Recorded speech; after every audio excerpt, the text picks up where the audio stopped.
Bismillahirrahmanirrahim. Assalamualaikum warahmatullahi wabarakatuh. Bismillah, alhamdulillahi rabbil alamin. Wabihi nasta'inu ala umuri dunya waddin. Wassalatu wassalamu ala asrafil anbiya wal mursalin. Wa ala alihi wa sahbihi ajma'in amma ba'd. Rabbi israh li sadri wa yassir li amri. Wa hlul 'uqdatam min lisani yafqahu qawli. Allahumma sholli ala Sayyidina Muhammad wa ala ali Sayyidina Muhammad.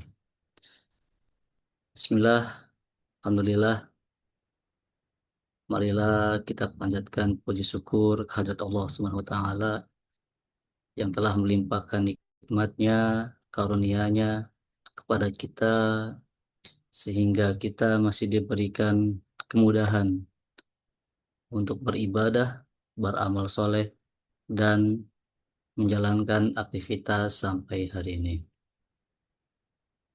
Salawat serta salam semoga selalu tercurahkan kepada junjungan kita Nabi Muhammad SAW. Semoga kita selaku umatnya diberikan kemudahan untuk senantiasa bersolawat dan diberikan kemudahan untuk mendapatkan syafaat melalui beliau kelak. Amin, amin ya rabbal alamin. Yang sama-sama kita hormati, kita muliakan guru kita Ustadz Yandi Haryandi. Semoga Allah Subhanahu wa Ta'ala melimpahkan keberkahan, dilancarkan segala urusannya, baik urusan dunia maupun urusan akhir. Amin, amin ya rabbal alamin.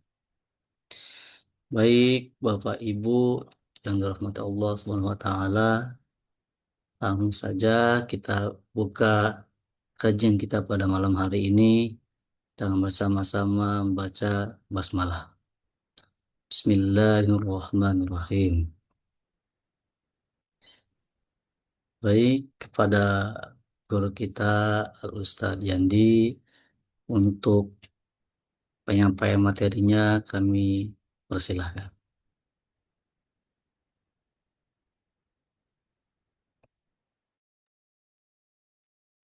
Terima kasih kepada Kang Adib dan terdengar suaranya ya. Sudah jelas? Jelas. Ya, oke, baik. Assalamualaikum warahmatullahi wabarakatuh. Waalaikumsalam warahmatullahi wabarakatuh. Alhamdulillahi rabbil alamin wa bihi nasta'inu ala umuri dunya waddin. Wassalatu wassalamu ala asyrafil anbiya'i wal mursalin wa ala alihi wa sahbihi ajma'in wa man tabi'ahu bi ihsanin ila yaumiddin amma ba'd. وقال الله تعالى في القرآن الكريم أعوذ بالله من الشيطان الرجيم يا أيها الناس إنا خلقناكم من ذكر وأنثى وجعلناكم شعوبا وقبائل لتعارفوا إن أكرمكم عند الله أتقاكم. Sadaqallahul Azim, yang kami ta'zimi para pengurus yang ada di lembaga Yayasan Al-Qalam beserta tim dari kajian Rumah Hijrah yang senantiasa istiqomah ya dalam menyelenggarakan kegiatan kajian virtual yang semoga ini menjadi bagian cara untuk mendapatkan rahmat dari Allah dalam bentuk silaturahim atau silaturahmi. Salawat dan salam semoga senantiasa tercurah limpahkan kepada baginda Nabi, Nabi besar Muhammad Sallallahu Alaihi Wasallam, kepada para keluarganya, para sahabatnya, dan kepada semua umatnya yang senantiasa setia untuk taat dan patuh terhadap ajarannya. Semoga kita semua kelak akan mendapatkan syafaatnya di yaumil qiyamah. Amin ya rabbal alamin.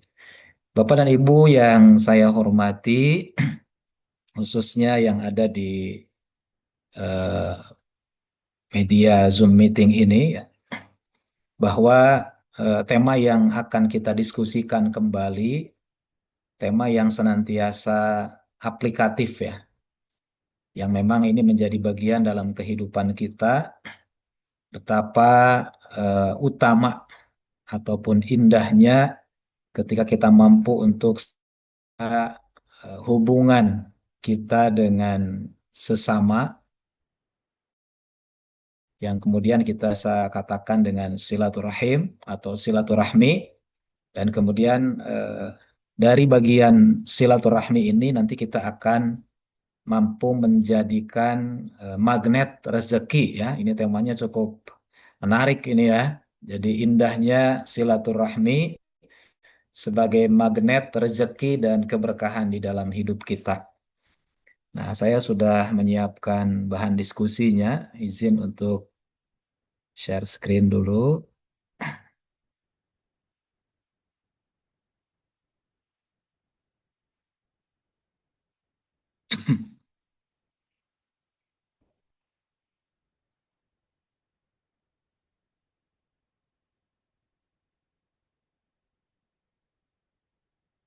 Nah, ini temanya menarik ya. Dan mendapatkan tugas menyampaikan materi ini pada saat saya dalam perjalanan pulang dari Semarang ya. Ketika menghadiri sidang promosi doktoral Pak Kajur ya. Jadi agak berpikir kembali nih kira-kira cukup waktu tidak ya untuk menyiapkan eh, dalam waktu 1 atau 2 hari. Ya, tapi karena bagian dari kepercayaan yang sudah diberikan, maka sekecil apapun kesempatan, coba saya maksimalkan untuk bisa berbagi dengan kita semua. Baik, Bapak Ibu sekalian, temanya ini ya, jadi menarik ada 3 suku kata gitu ya. Yang pertama tentang esensi silaturahmi, yang kedua ada magnet rezeki ini konsep yang sangat menarik untuk kita kaji nanti. Bahkan ada dipopulerkan oleh Ustadz Nasrullah ya dalam bukunya yang bestseller. Itu ada satu buku dengan tebal yang cukup ketebalannya di atas 100 gitu. Kemudian membahas tentang magnet rezeki. Lalu nanti yang ketiga ada bagian keberkahan hidup dari silaturahmi yang kita lakukan. Nah, sebagai mukadimah, ini ada hadis yang sangat populer. Hadis ini diriwayatkan oleh muttafaqun alaih pada lafadz dari Imam Al-Bukhari dan juga Imam Muslim, yang mana mungkin nanti ada bagian redaksi ataupun lafadz yang berbeda pada kata ahabba. Jadi kalau dipakai dari redaksi atau matan hadis ini, Rasulullah SAW bersabda, "Man ahabba ayyubsata lahu fi rizqihi wa yusa'alahu fi atharihi falyasil rahimah." Dalam lafadz yang lain, man sarrahu, ya. Jadi yang tadinya ahabba, yang membedakan hanya ahabba diganti atau dalam lafadz lain dengan menggunakan kata sarrahu. Yang arti katanya sama, siapa yang ingin gitu. An untuk yubsatolahu fi rizkihi, dilapangkan, diluaskan rezekinya, wa sa'alahu fi atharihi, dan dipanjangkan umurnya atau atharnya, falyasil rahimah, maka hendaklah dia melakukan silaturahmi. Nah, jadi ini adalah bagian motivasinya ya dalam mukadimah ini, senafas dengan judulnya. Ada 2 suku kata yang diangkat terkait silaturahmi ini adalah dalam hal lapangnya rezeki, yang di dalam tema ini digunakan katanya magnet rezeki. Dan yang kedua adalah dipanjangkan umur, itu adalah keberkahan di dalam kehidupan. Maka ini sangat tepat tema ini kalau kita dasari dengan hadis ini. Nah, kita akan mulai dari esensi silaturahmi. Jadi kalau melihat dari esensi silaturahmi, Bapak Ibu sekalian, karena ini juga pernah saya bahas pada pertemuan sebelumnya ya, meskipun mungkin ada bagian yang beda dalam pendalaman. Jadi secara sederhana, ini dalam bahasa sosiologis ya namanya. Jadi secara sosiologis orang sudah sama-sama memahami bahwa silaturahmi itu adalah menjalin hubungan antara kita dengan orang lain gitu. Baik kita terhadap anggota keluarga kita masing-masing ya dalam hubungan nasab gitu ataupun dengan hubungan yang lebih luas dengan anggota masyarakat. Nah, hal ini didasarkan jadi kalau menggunakan silaturahmi maka itu didasarkan pada dua akar katanya yaitu silah dan rahmun. Silah artinya hubungan atau menghubungkan dan rahmun artinya kasih sayang. Nah, jadi ini yang lazim digunakan oleh kita ya, silaturahmi.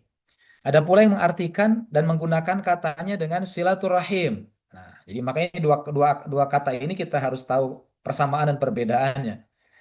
Nah, ini ada yang mengatakannya adalah silaturahim. Diambil dari kata silah dan rahim. Yang makna katanya adalah bagaimana hubungan persaudaraan itu didasarkan kepada rahim yang sama gitu. Nah, jadi pada rahim yang sama berarti ini adalah kekerabatan dalam rumah dalam keluarga ya ataupun yang sekandung disebutnya itu berarti rahim di rahim yang sama. Ya, adik kakak ya itu kan dari rahim ibu yang sama. Nah, adapun yang kita gunakan pada tema ini silaturahmi, maka ini bisa kita pahami secara lebih umum bisa dilakukan terhadap sesama muslim ya, umatnya, tidak memandang agamanya apa. Maka itulah silaturahmi. Bagaimana menjalin hubungan baik dengan siapapun ya, baik dia adalah muslim atau secara umum sebagai umat manusia. Nah, itu adalah silaturahmi. Nah, silaturahmi yang perlu kita garis ya disebut kita sudah bersilaturahmi atau belum itu nanti akan dari esensinya. Karena bisa jadi ada orang yang merasanya sudah bersilaturahmi ataupun melakukan silaturahim, tapi ternyata esensinya belum. Karena di dalam esensi silaturahmi itu harus berangkat dari rasa tulus, dari hati ke hati. Ya, jadi di situ dalam melakukan hubungan tersebut, yang disebut hubungan itu adalah sampai mengantarkan kepada silaturahmi, apabila satu sama lain di antara pihak yang bersilaturahmi itu adalah ada keikhlasan hati, ketulusan, tidak saling ada kebencian gitu. Jadi kalau masih menyimpan rasa benci, menyimpan dendam terhadap yang menjadi pasangan ataupun pihak yang bersilaturahim, maka itu berarti belum atau tidak dikatakan bersilaturahmi. Nah, maka itu yang menjadi kata kuncinya. Jadi kalau kita ya Bapak Ibu atau kita semua ketika mengunjungi orang lain ataupun bertemu dengan orang lain secara fisik, kemudian dalam secara luaran sih kelihatannya baik-baik saja gitu. Tapi di dalam hatinya menyimpan rasa benci, rasa dendam yang tersimpan, maka itu menunjukkan tidak ada silaturahim itu atau tidak termasuk silaturahmi yang demikian. Nah, maka dari bagian ini secara prosesnya bisa dilakukan secara fisikal, langsung ketemu, bermuajahah ataupun dengan secara virtual. Nah, maka insya Allah dalam forum-forum seperti ini juga termasuk kita menjalankan silaturahmi. Karena kita insya Allah di sini tidak ada saling rasa benci, ya kan ya.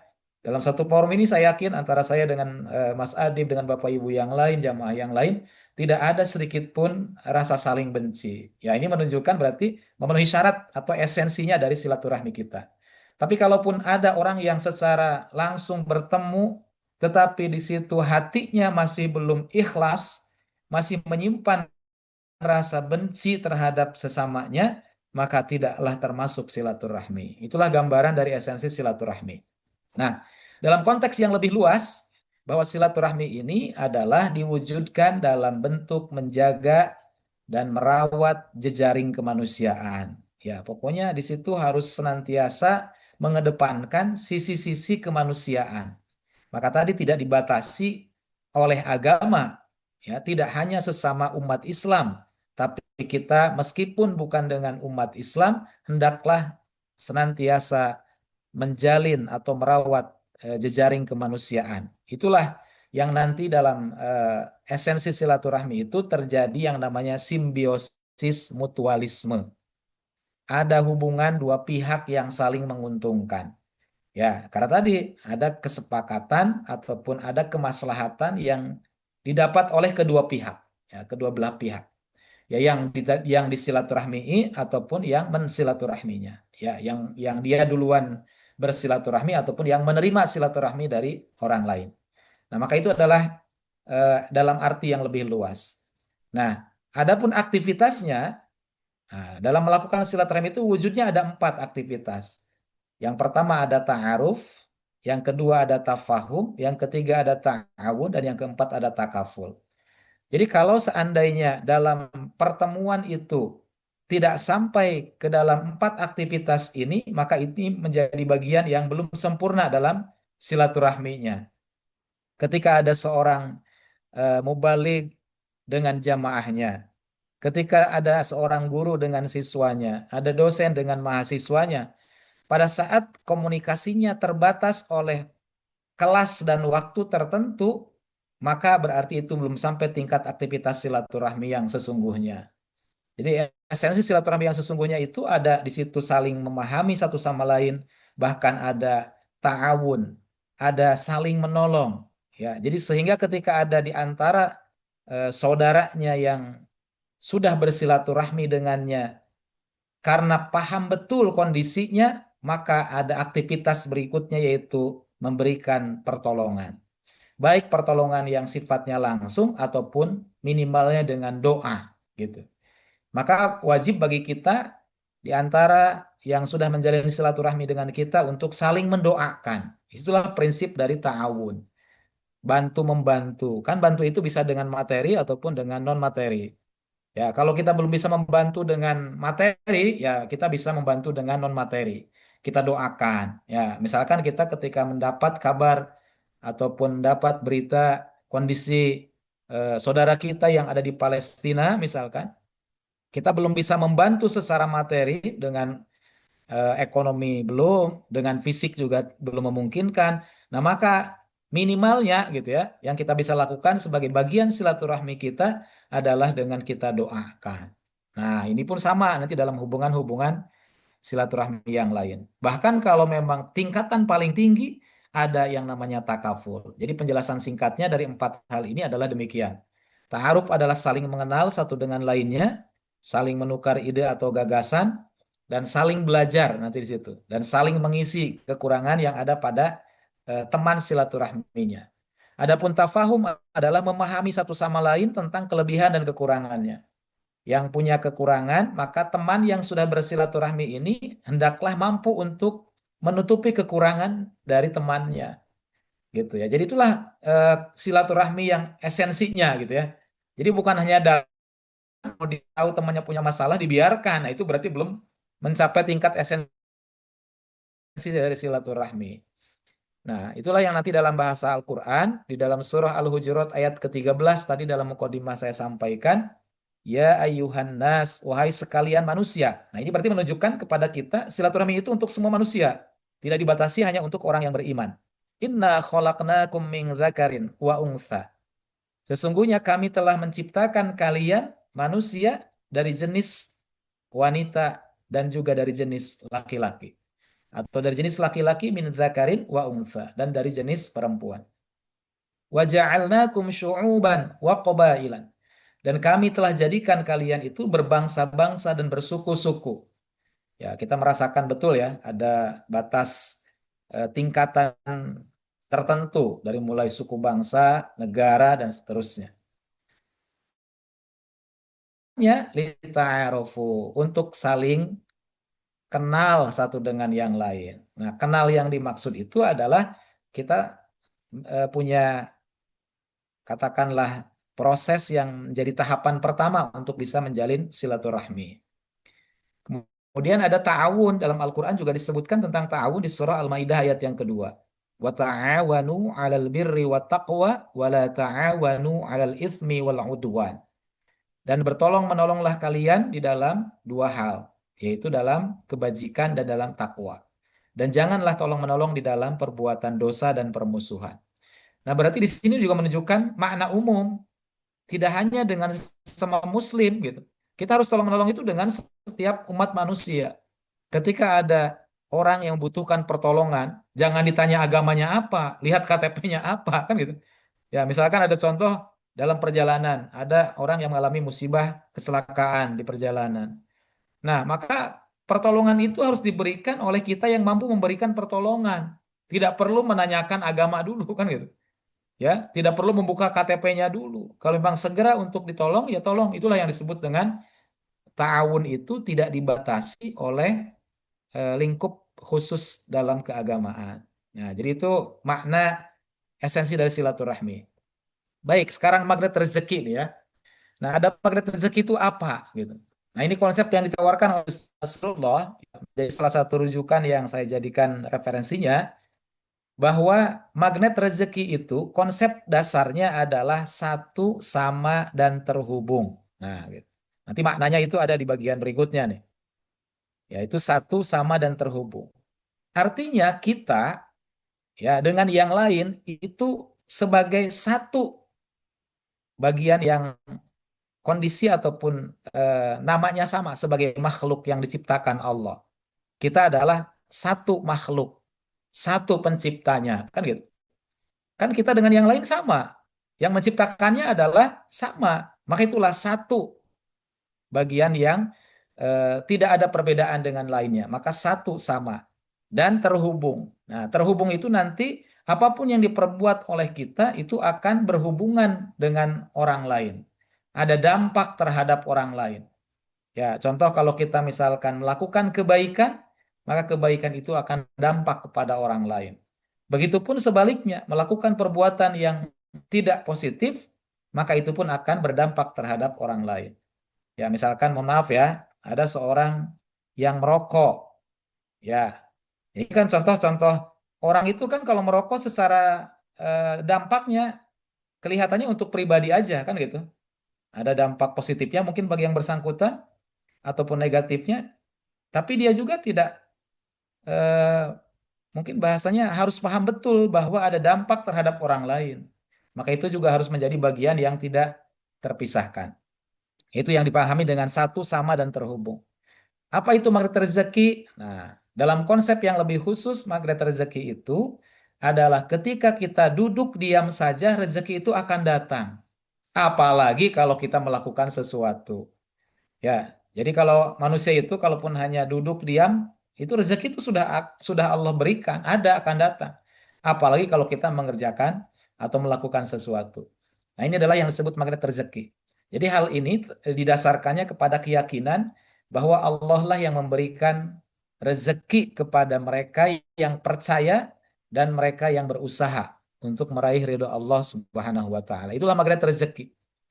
Nah, jadi magnet rezeki ini konsepnya adalah berpusat pada keyakinan bahwa rezeki itu sepenuhnya milik Allah.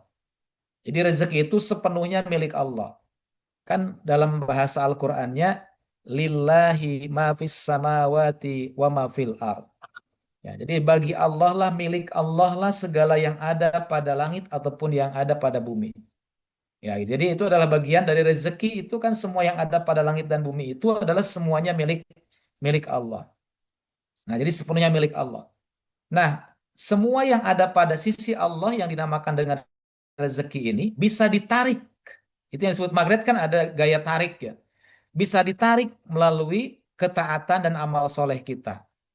Ya, jadi kalau kita taat kepada Allah, kita beramal soleh, maka itulah cara untuk menarik rezeki yang ada pada sisi Allah. Rezekinya milik Allah, ada pada Allah. Pada saat kita melakukan ketaatan, kita melakukan amal soleh, maka itulah sama dengan magnet rezeki itu. Akan menarik rezeki bagi kita. Ya, jadi semakin melakukan ketaatan dan amal-amal soleh lainnya, maka akan menjadikan kita semakin banyak mendapatkan rezeki dari Allah. Nah, jadi dalam sebuah analoginya, di sini ada sebuah analogi yang menarik nih, bahwa manusia kita itu ibarat seperti membangun taman, bukan mengejar kupu-kupu. Ya, ini makanya gambarnya kupu-kupu nih ya. Ya, jadi kalau kita mengejar kupu-kupu, kupu-kupu itu adalah rezekinya nih.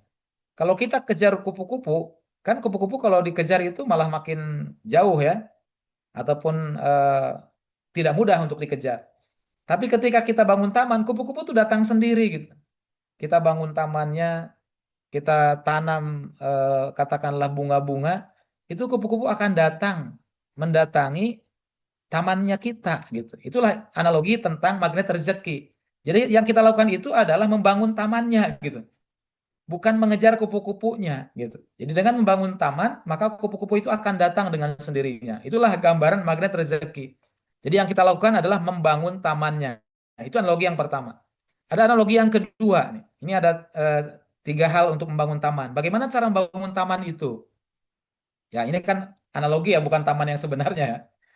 Nah, jadi cara membangun taman untuk mendatangkan rezeki, yaitu kupu-kupu yang tadi dianalogikan, di sini ada tiga yang harus ada dalam diri kita. Pertama adalah positive thinking.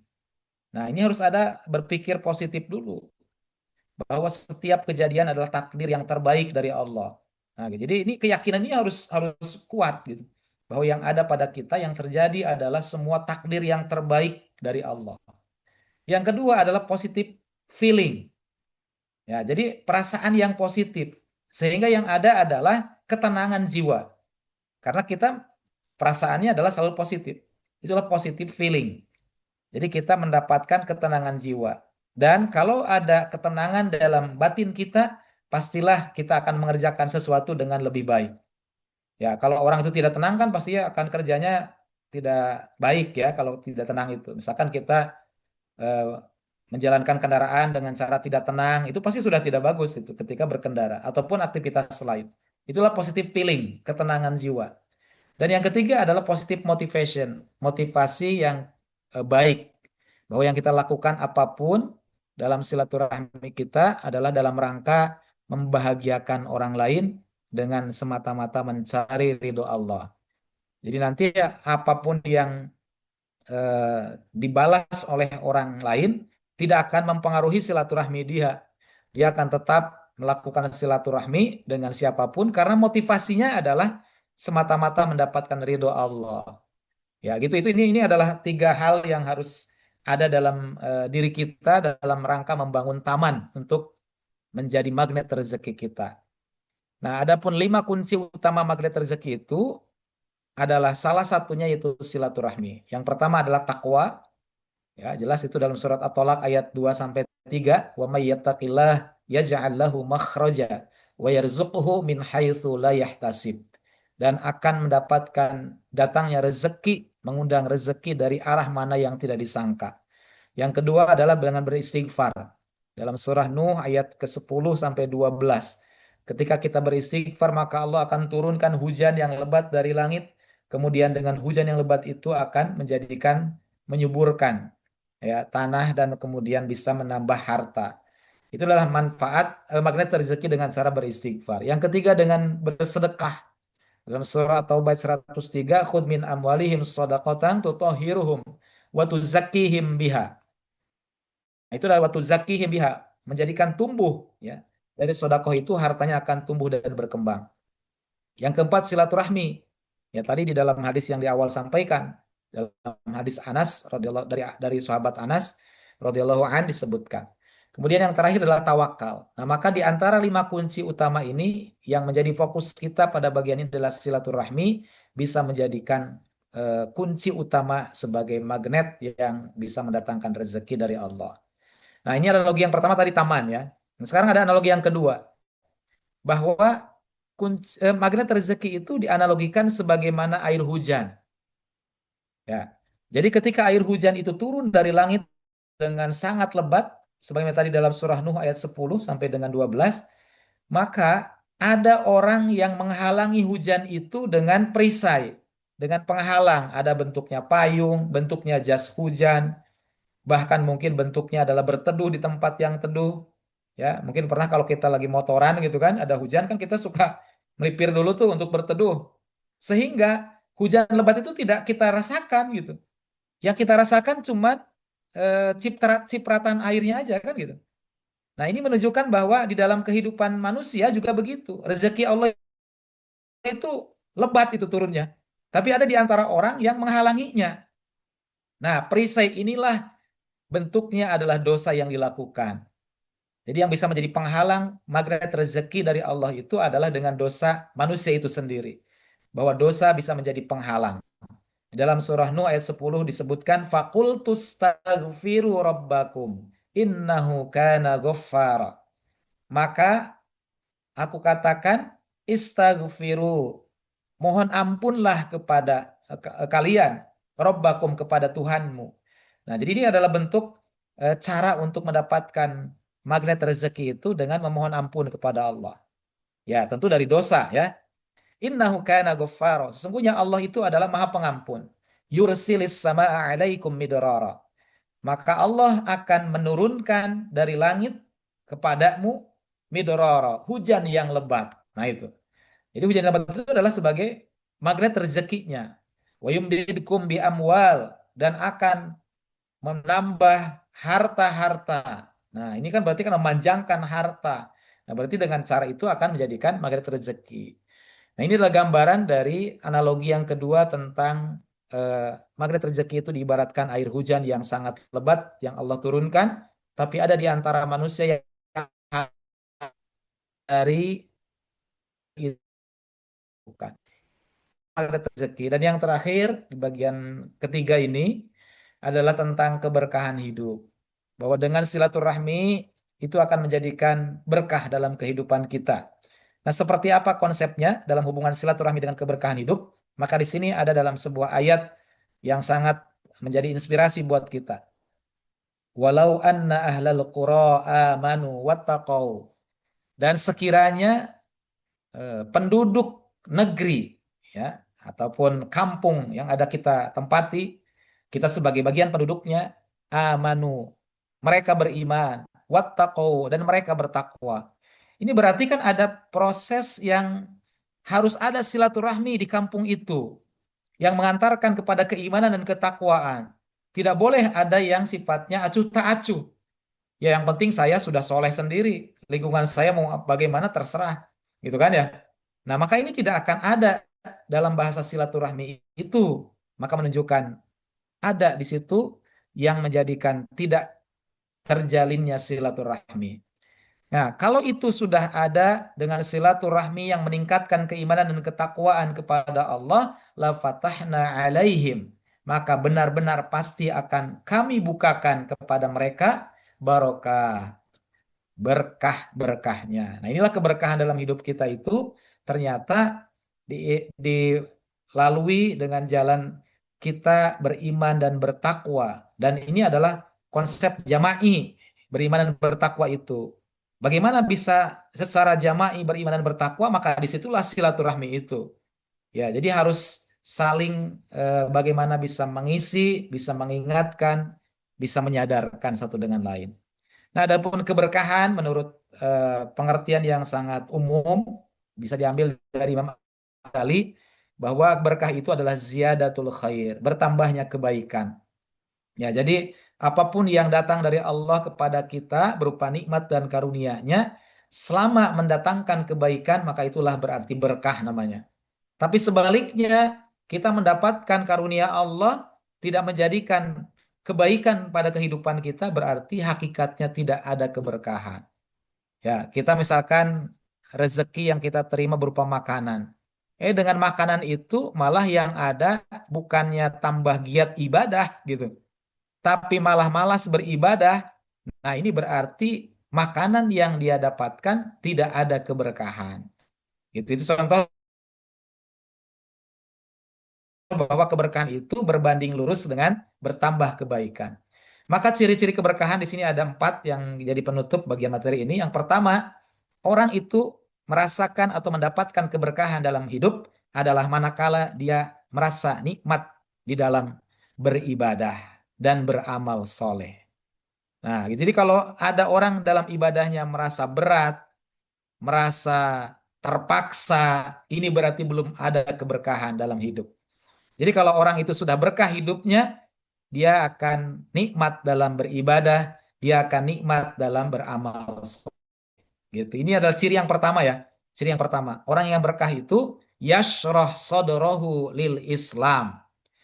Mudah di dalam dadanya, lapang dalam dadanya di dalam melakukan, mengamalkan Islam. Itu adalah yang pertama. Yang kedua, berkah dalam kehidupan atau keberkahan hidup seseorang itu bisa diukur dari konsistensinya dalam kebaikan. Kalau tadi mudah melakukan kebaikan, gila melakukan ibadah, nikmat gitu, tidak merasa malas, tidak merasa terpaksa, ringan. Yang kedua ini konsisten. Karena bisa jadi ada orang yang melakukannya, tapi kemudian tidak bertahan gitu. Ya, mungkin dalam kajian ada yang ikut gabung gitu kan, kemudian tidak konsisten, tidak berikutnya tidak ikut lagi. Nah, ini berarti belum menunjukkan keberkahan. Jadi kalau keberkahan itu hadir adalah setelahnya dia ringan dalam melakukan kebaikan, yang kedua adalah konsisten. Konsisten itu berarti terus ajak di dalam kebaikan sampai akhir hidupnya. Nah, itu ada kata kunci di akhir. Konsisten sampai akhir hidupnya. Itulah konsep wala tamutunna illa wa antum muslimun. Kan gitu. Dan janganlah sekali-kali kamu mati ya sampai akhir hidup kita itu kecuali tetap dalam keadaan sebagai muslim. Yang ketiga, ada kerinduan kepada Allah. Ini ciri keberkahan hidup. Senantiasa rindu kepada Allah, senantiasa ingat kepada Allah. Ya, jadi dalam ayat di surah Al-Anfal di situ disebutkan gemetar hati ketika disebut nama Allah. Ya, jadi ini adalah mungkin hal ini sifatnya kolbiyah ya, sifatnya kolbiyah. Kalau tadi kan sifatnya amaliyah. Ya, konsisten dalam ibadah itu kan amaliyah ya, dikerjakan, bisa diukur konsistensinya. Nah, tapi kalau di bagian ini ada kerinduan berarti sifatnya adalah jiwa ya, nafsiyah ataupun kolbiyah. Dan yang terakhir adalah selalu sabar dalam menghadapi ujian. Tentu ujian itu ada dua bentuk. Ada ujian berupa kebahagiaan, ada ujian berupa kesulitan. Ya, Allah uji manusia itu kalau dalam surah Al-Mulk ya, ayat yang kedua, Alladzi khalaqal mauta wal hayata liyabluwakum ayyukum ahsanu amala. Allah yang telah menjadikan, menciptakan kematian dan kehidupan itu adalah sebagai ujian. Tujuannya adalah liyabluwakum ayyukum ahsanu amala. Siapa di antara kalian yang paling baik di dalam amalannya. Nah, itulah di antara ciri keberkahan dalam kehidupan ataupun keberkahan hidup. Semoga kita semua mampu meraih keberkahan dalam kehidupan kita. Tentu dengan tadi tahapannya adalah kita senantiasa membangun silaturahmi dengan siapapun ya. Dengan siapapun ketika kita ada yang memulai untuk bersilaturahmi, maka janganlah putus silaturahmi itu. Itulah salah satu motivasi saya dan mungkin teman-teman dalam majelis ini, dalam forum virtual ini juga sama ini dalam rangka bagaimana silaturahmi yang sudah terjalin itu agar senantiasa terus ada meskipun mungkin ritmenya kan yang bisa diatur ya. Ada yang mungkin bisa berapa bulan sekali. Yang penting dalam posisinya selalu ada dalam bagian yang kita jalin silaturahmi kita. Mudah-mudahan Allah senantiasa meridhoi aktivitas silaturahmi kita dalam bentuk apapun dan dengan siapapun, khususnya dengan sesama Muslim ya.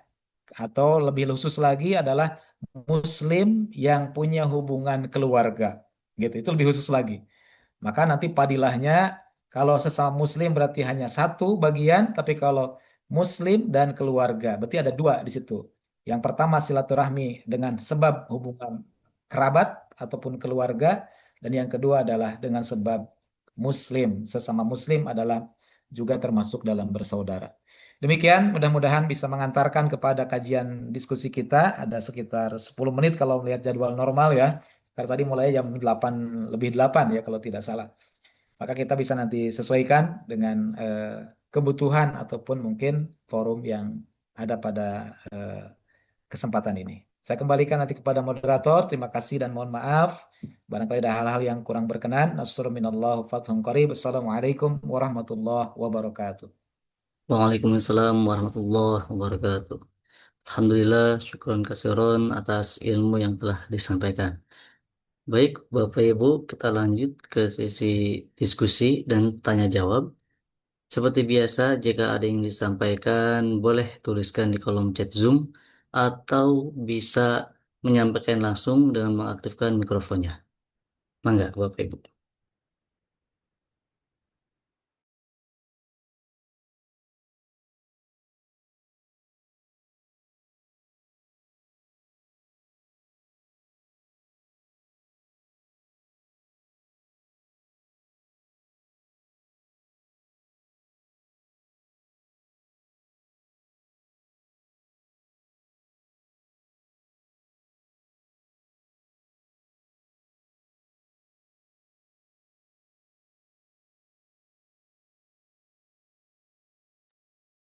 Baik, untuk mengawali diskusi kita, Pak Ustadz izin bertanya,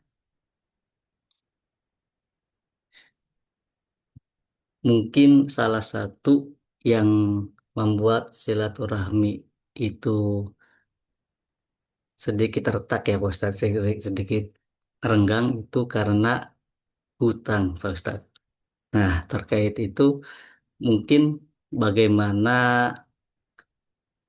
apa ya bahasanya ya, yang harus kita lakukan ketika kita sebagai yang berhutang atau kita juga diposisikan sebagai yang menghutangi seperti itu Pak Ustadz. Supaya kita itu saling terjalin silaturahminya. Karena kadang kan mungkin ketika memberikan hutang kepada orang lain, ternyata orang itu kadang menghilang dari lain gitu Pak Ustaz. Tiba-tiba menghilang gitu kan.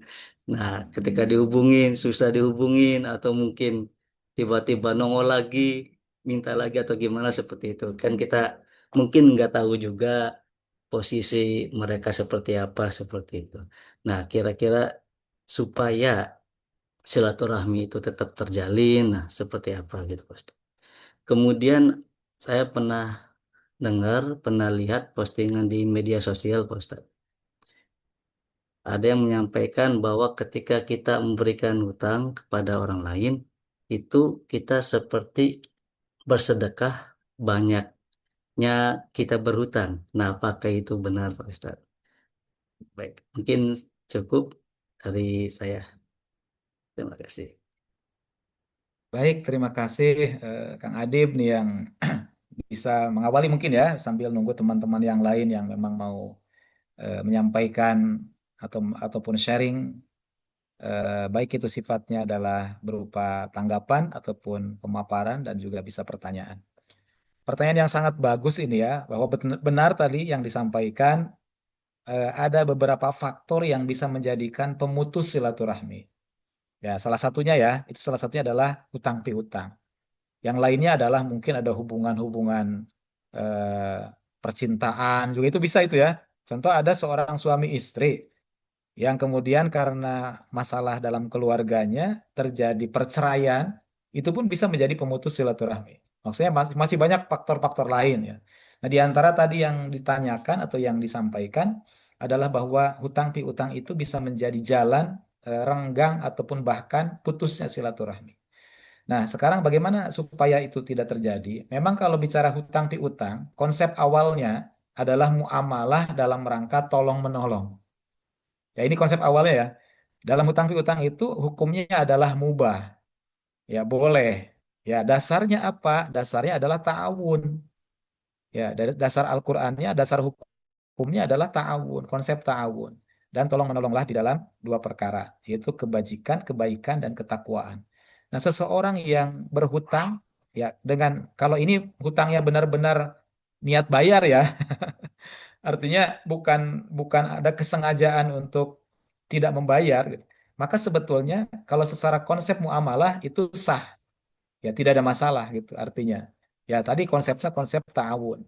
Jadi tolong menolong karena hutang piutang itu kan terjadi ketika ada seorang yang membutuhkan pertolongan terutama dalam masalah ekonomi untuk satu persoalan dan ada pihak lain yang dipandang mampu untuk memberikan pertolongan siapapun baik itu saudara ataupun yang lain hubungannya, maka disitulah terjadi yang namanya muamalah hutang piutang, gitu ya. Jadi nanti secara secara eh, konsep hutang piutang itu adalah muamalah berarti hukum asalnya boleh, ya. Nah, tetapi ketika hutang piutang itu menjadikan retak dan bahkan putusnya silaturahmi, maka inilah hutang piutang yang secara hukum bisa berubah. Yang awalnya boleh, maka bisa menjadi makruh atau bahkan bisa sampai tingkat haram. Kalau dalam hutang piutang itu memang sudah ada niat ya atau maksud untuk menipu, maksud untuk tidak melunasi dan lain-lain. Nah, maka ini kembali kepada yang menghutang, ya, yang menghutang. Nah, adapun yang dihutangi, nah maka ini juga harus punya semacam apa ya, pengetahuan. Ya, maka kan tadi sebelum tahun itu kan tapahum dulu ya. Jadi tahapan aktivitas kita itu kan tadi kalau tahun kan konsep hutang itu kan tahun. Nah, maka sebetulnya yang menghutangi juga sebelum memberikan hutang itu, maka hendaknya dia tahu dan paham kondisi yang ada pada temannya yang berhutang. Maka ini aktivitas ini sebetulnya tahapan ta'aruf, tafahum, ta'awun. Jadi ta'awun itu adalah di dalamnya ada hutang piutang contohnya, dan ini si yang menghutangi mestinya dia paham kepada yang dihutangi. Ya, dan dia kenal pastinya. Nah, artinya kalau yang menghutang ini kira-kira dalam pemahamannya tidak mampu bayar ketika dalam jumlah besar hutangnya, maka jangan diberikan dengan jumlah yang besar gitu. Maka dasar tadi harus ada tafahum dulu. Ya, jadi harus ada tafahum. Dan kalau dalam, ya contohnya gini lah, kenal dan paham bahwa teman yang berhutang itu penghasilannya berapa sih gitu. Makanya dalam konsep kredit misalkan, biasa kan suka ditanya penghasilan gitu ya. Penghasilan bulanannya berapa. Nah, itulah dasar tafahum namanya. Jadi tahapan itu kalau itu dilakukan dengan baik, insya Allah tidak akan terjadi yang namanya masalah hutang piutang memutuskan silaturahmi. Nah, kenapa banyak terjadi orang ketika berhutang kemudian lari dari persoalan itu? Nah, ini berarti adalah ada ketidakpahaman tentang pertanggungjawaban hutang. Jadi hutang itu kalau tidak diselesaikan di dunia, maka itu akan terus sampai dengan akhirat akan dipertanggungjawabkan. Nah, maka ini hal-hal yang kayak gini kan mungkin kalau sebagian orang ada yang belum meyakini gitu ya, sehingga ngerasanya kalau sudah tidak ditagih itu alhamdulillah gitu kan ya. Kalau lupa itu berarti alhamdulillah. Padahal justru kalau tidak ditagih, tidak dibayar dan belum ada ijab kabul sebagai bagian hadiah, maka itu ada pertanggungjawaban yang di situ ada ikatan yang tidak bisa dianggap sederhana. Nah, maka nanti supaya tidak terjadi, dua pihak sebetulnya ini ya, harus kedua-duanya nih. Yang pertama dari pihak yang menghutang, jangan berhutang dengan maksud untuk tidak melunasi hutangnya. Tapi berhutang itu dia punya kesungguh-sungguhan dan mengukur gitu ya, mampu untuk membayar atau melunasi hutang. Jadi jangan sampai nanti menghutang tidak diukur gitu kemampuannya untuk melunasinya. Misalkan hutangnya sampai ratusan juta, sementara kemampuan untuk melunasi itu jauh gitu. Nah, maka itu adalah bagian dari yang menghutang. Jadi harus mengukur kemampuan dirinya untuk bisa melunasi hutang. Jadi dua tadi modal pada yang menghutang. Pertama, niatnya tidak boleh untuk menipu atau tidak membayar hutang. Yang kedua, harus mengukur kemampuannya. Itu insya Allah akan baik-baik saja dalam urusan hutang piutang. Setiap kita pasti pernah lah melakukan hutang piutang ya. Termasuk saya juga pernah mengalami ketika mau menikah itu harus hutang dulu kepada teman. Karena modalnya belum cukup untuk biaya pernikahan. Ya, jadi tapi karena kita dengan kepercayaan dari teman dan kita pun bertanggung jawab untuk menyelesaikan muamalah itu ya tidak memutuskan silaturahmi. Bahkan yang ada adalah saling atau terutama yang dihutangi akan merasa bersyukur, berterima kasih karena merasa dibantu ya, ada ta'awun yang sangat dirasakan. Nah, sekarang bagi yang menghutangi, tadi kan yang menghutang ya, sekarang yang menghutangi atau yang memberikan utang, maka tadi harus sebelum ta'awun itu harus ta'aruf dulu dan tafahum. Seandainya teman yang dihutangi ini dipandang dan dipahami tidak akan mampu membayar, maka jangan memberikan hutang yang melebihi kemampuan yang dihutangi.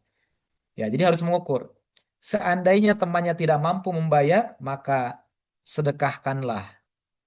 Ya, kan itu kan sedekah yang paling baik itu ketika orang, makanya kalau terlalu besar kan sedekahnya rada repot ya. Tapi kalau hutangnya 100.000, udahlah sedekah aja. Setengah, katakanlah 50.000 juga kayaknya ringan untuk disedekahkan. Tapi kalau kita yang hitungannya kecil, hutangnya sampai puluhan juta, kayaknya berat untuk disedekahkan atau dihibahkan gitu ya. Maka tadi yang menghutangi juga harus ta'aruf dulu dan tafahum kepada siapa dia memberikan pinjaman. Gitu. Kalau dia paham bahwa orang itu adalah yang lemah secara ekonomi, maka berikanlah hutangnya yang sesuai kemampuan untuk membayar. Biar nanti dia hutang kepada yang lain lagi kan gitu. Separuh dari kita, separuh dari yang lain. Misalkan butuhnya 5 juta nih. Kita tahu orang ini kayaknya kemampuannya cuma 1 juta, ya udah dari kita 1 juta, nanti yang lain 1 juta, 1 juta. Nanti kan bisa secara hitungannya tidak memberatkan gitu. Gitu ya. Jadi supaya tidak terjadi menjadi sebab pemutus silaturahmi, maka di kedua pihak ini harus sama-sama untuk melakukan muamalah itu dengan baik gitu. Maka tadi harus saling dari hati ke hati kan berarti dua pihak ya, tidak satu pihak. Itu ya. Jadi untuk masalah itu mudah-mudahan tidak terjadi pada kita semua. Bagi yang punya hutang selesaikan hutang piutangnya, karena dalam sebuah riwayat Nabi tidak mau menyolatkan jenazah sahabatnya yang masih punya utang. Ini menunjukkan bahwa utang itu pertanggungjawabannya sangat berat kalau tidak lunas sampai dengan akhir hidup kita, gitu ya. Mudah-mudahan kita semua yang punya hutang segera lunas hutang piutangnya dengan cara dibayar, tidak cukup dengan doa, gitu ya. Mungkin dicicil kalau memang tidak bisa langsung bayar lunas, gitu. Ya itu mungkin tanggapannya. Itu ada yang raise hand, Mas Adib. Iya, Pak Ustaz. Enggak, Bapak Taufik bisa menyampaikan untuk mengaktifkan mikrofonnya.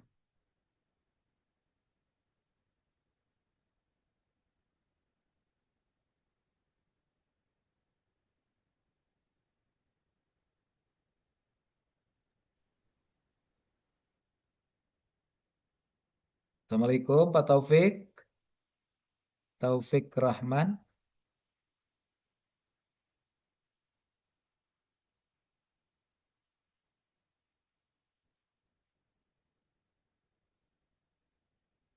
Mungkin lagi ke belakang ya.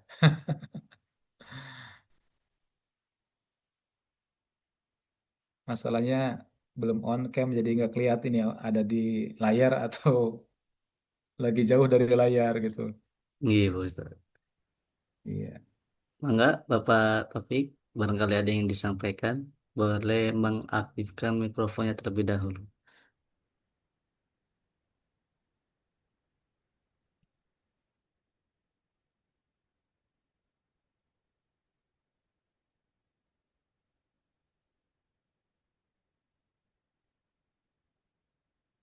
Belum ada mungkin ya.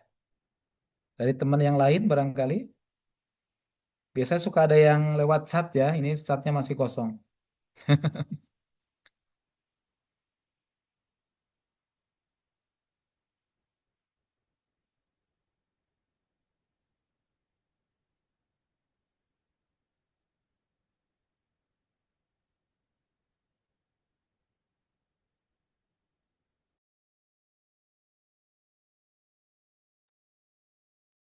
Cukup mungkin Pak Mas Adib. Karena sepertinya kepencet atau nggak tahu ya.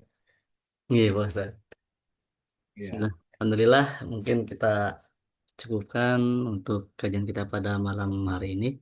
Sebelum ditutup, mohon izin Pak Ustadz mungkin bisa ditutup dengan closing statement dan doa keberkahan. Baik, Bapak Ibu sekalian yang saya hormati dan insya Allah mudah-mudahan dimuliakan Allah Subhanahu wa Ta'ala. Sebagai closing statement yang disampaikan sesuai dengan tema indahnya silaturahmi. Artinya silaturahmi ini adalah sangat utama ya, sangat utama, menjadi bagian yang tidak boleh kita abaikan ya, atau jangan dianggap biasa saja gitu. Kan disebut indah itu karena sesuatu yang sangat menggoda gitu ya, yang bisa menstimulasi kita untuk kita rahmi. Nah, silaturahmi itu aktivitasnya adalah dimulai dengan kita ta'aruf. Kan yang mau disilaturahmi kita harus kenal siapa dia, kan gitu. Ya, mungkin anggota keluarga kita, Halo, nasab dari halo. saudara-saudara kita ataupun keluarga yang lain gitu. Kemudian juga adalah dengan teman sejawat kita dan bahkan lebih luas dari itu semua. Nah, maka itulah tahapan ta'aruf yang harus kita mulai untuk bisa melakukan silaturahmi. Bentuknya adalah bisa secara langsung dengan tatap muka ataupun dengan secara virtual. Sepertinya Pak Taufik sudah hadir. Ini sebelum ditutup, boleh mangga Pak Taufik nih. Barangkali Lagi gimana Pak hilang Adib? Nih, tadi. saya kembalikan ke Mas Adibnya nih. Ya, Tadi mau closing mohon tapi ada yang... ya mohon maaf. Tadi apa gambarnya zoomnya hilang. Saya cari-cari kok hilang gitu. Gitu mungkin Oh, sinyal. Mm-mm. iya, mangga, Saya mangga, mau mangga barangkali mau menyampaikan, mangga. mohon maaf Pak Ustadz ya. Saya mau bertanya Pak Ustadz ya. Ya. Halo. Monggo, monggo, Ya. monggo. Ya ya. Assalamualaikum warahmatullahi wabarakatuh. Waalaikumsalam warahmatullahi wabarakatuh. Berkaitan dengan silaturahmi, Ustadz saya sangat tertarik sekali dengan pembicaraan ceramah Ustadz tadi. Yang ingin saya tanyakan adalah kalau kita atau saya lagi, saya gitu, secara lahiriah itu sepertinya silaturahminya dengan keluarga, dengan saudara gitu, secara lahiriah. Tapi dalam secara batin hati itu tidak putus. Gimana cara secara lahiriahnya? Mungkin kurang saling kunjungi gitu kan? Saya nggak mengunjungi, dia nggak mengunjungi juga. Tapi secara lahir sepertinya putus. Nah di dalam hati itu nggak putus, masih menganggap itu saudara-saudara. Nah itu gimana jadinya itu Pak Ustaz? Ya, baik, Terima kasih terima Pak kasih Ustaz. Pak Taufik nih ya. Tadi Ya, dipanggil-panggil masalahnya. Dipanggil-panggil tapi kok iya ini tadi. nggak ada tangannya sih. Sudah raise hand tangannya kan gitu. Iya, Baik, iya terima kasih saya Pak. Ini mohon maaf Mas Adib ya, mungkin saya tanggapi dulu aja. Tadi sudah ya, ya, closing separuh ya. Terima kasih Pak Taufik yang sudah merespon dengan sangat baik tadi, mungkin menyimak dari awal sampai dengan akhir, ya, bahwa dalam melakukan silaturahmi ini adalah harus dari dua sisi, lahiriahnya dan juga batiniah. ya, Tadi kalau lahiriahnya saja tidak dipandang silaturahmi esensinya, kalau hatinya masih ada rasa dendam, berarti kan batiniahnya tidak silaturahmi. ya, Ya, jadi ya, lahirnya silaturahmi sudah bertatap muka, sudah salaman gitu kan, sudah ya. ketemu langsung, tapi batinnya masih ada kebencian, tidak Hmm, ikhlas, ya, apalagi kalau sudah masalah warisan ya di keluarga ya, hati-hati nih. Nah, ini kan disimpan itu di hati. Nah, maka itu juga esensinya belum atau tidak bersilaturahmi. Jadi silaturahmi itu harus dari dua sisi. Sisi lahirnya juga harus dilakukan, sisi batinnya adalah harus sama dengan lahirnya. Ya, karena kalau lahirnya kelihatannya baik, batinnya tidak, itulah disebut dengan munafik namanya. ya, ya. Ya, jadi kalau muslim Saya ini itu ya, lahir Pak dan Ustaz. batin. Ya, saya ini kebalikannya. Secara lahirnya seperti terputus, tapi secara batin nggak putus gitu. Kebalikannya gitu. Jadi, Betul. Makanya nanti ke depan tetap diupayakan agar lahirnya bisa disambung, insya Pak. Allah, insya Allah, Lahirnya bisa disambung. insya Allah. Ya. Ya, Jadi kalau Bapak memang kenal betul anggota keluarga yang tadi belum terjalin silaturahmi dengan ya, baik, maka dimulai. Jangan menunggu yang lain datang ke kita, ya, tapi mulai dari diri kita yang sadar akan pentingnya silaturahmi ini. betul, betul. Bentuknya bisa dengan langsung, fisikal ketemu, atau dengan virtual dulu. Hmm. Kan zaman sekarang canggih ya dengan HP ini kan bisa untuk medianya. Ya, jadi apa nanti tinggal mulai dengan HP, mungkin dari mulai kan nomor kontak pasti tahu lah ya. Tapi saya Dari mau mulai kontak yang sampaikan. nggak virtual ataupun secara langsung kontak, tapi saya ngambil yang melalui doa tadi, Pak Ustaz. Saya ambil doa. Ya, makanya doa itu kan batin ya. Iya, Jadi tidak cukup batin, Pak. Jadi sekali lagi harus lahirnya juga ditempuh. dua-duanya aja. Lahir Gitu. batin ya. Ya, Ya, keduanya. Insya Allah mudah-mudahan. Yang paling berat justru nanti lahirnya ini, Pak. iya, iya. Yang lahir ini Betul, berat betul. ini. Karena kadang orang ego. Biasanya ego. Saya kan lebih tua, dia lebih muda. Saya nggak mau Iya, datangin iya. dia. Kan gitu. Bahasanya kan Betul, gitu. betul. Ini biasanya ego Iya. lahir itu. Tapi kalau batin kan nggak tahu. Gitu. Makanya saran saya, meskipun ini mungkin kadang lebih berat ya. Lebih berat karena yang tadi harus menghilangkan ego. Ya, insya Allah yang pertama memulai itu pahalanya lebih besar. Dan jangan pernah menghiraukan nanti responnya. yang didatangi itu masih juga tidak mau berbalas silaturahmi lagi, udah nggak usah dipersoalkan gitu. Yang penting kita niat tadi karena Allah untuk mencari doa Allah, karena perintah dari Allah silaturahmi Ya. itu. Mudah-mudahan Allah mudahkan Pak ya Terima untuk kasih. menjalin silaturahmi Terima kasih. lahirnya nih ya. Syukur Pak Ustaz. Batinnya tadi sudah bagus. Ya, syukur Pak Ustaz. Ya, Terima kasih. Dan ya. saya mohon maaf dengan para moderatornya. Mohon maaf tadi saya videonya kehilangan tadi, video Zoom-nya Iya, tadi. nggak apa-apa, Saya nggak apa-apa. Sama-sama, maaf ya. nggak apa-apa. Tadi dimaklumi kalau virtual begini kadang ada kendala-kendala teknis. Ya, ya. Ya, makanya Syukran. saya kan tergantung moderator. Ya, maka semoga Terima Bapak kasih. sehat selalu dan keluarga untuk bisa menjalin silaturahmi dengan siapapun, termasuk dengan keluarga. Baik, tadi saya Alhamdulillah. lanjutkan sedikit bahwa dalam kesimpulannya kita ini menjadi kewajiban ya. Bukanlah yang sifatnya ini adalah sifatnya sunnah ataupun dikerjakan dan tidak mempengaruhi terhadap dosa. Tapi justru ini adalah kewajiban kita untuk melakukan silaturahmi sebagaimana diperintahkan oleh Allah. Kan Allah merintahkan, hubungkanlah yang Allah perintahkan untuk dihubungkan. Nah, ini berarti adalah bagian dari perintah Allah. Mudah-mudahan dengan kita lakukan akan mendapatkan pahala dan menjadi investasi amal soleh kita. Dan insya Allah dengan kita lakukan silaturahmi, maka dua tadi dari tema ini akan kita raih. Magnet rezeki, Allah akan datangkan rezeki dari arah manapun. Dan yang kedua adalah keberkahan dalam hidup kita. Hidup kita yang singkat di dunia ini, kalau tidak mencari keberkahan, maka akan menjadi sia-sia. Mudah-mudahan kita semua diberkahi oleh Allah, baik umurnya, ilmunya, hartanya, dan lain sebagainya yang ada pada kita. Semoga ada dalam keberkahan Allah Subhanahu wa Ta'ala. Amin. Demikian, semoga bermanfaat, dan mari kita berdoa kepada Allah, mudah-mudahan Allah berikan keberkahan dan juga kelapangan rezeki kepada kita semua. Ya, itu mungkin yang bisa disampaikan. Saya kembalikan ke Pak Adib untuk doa kafaratul majlisnya, mangga ditutup dengan Mas Adib aja, silakan. Baik, alhamdulillah.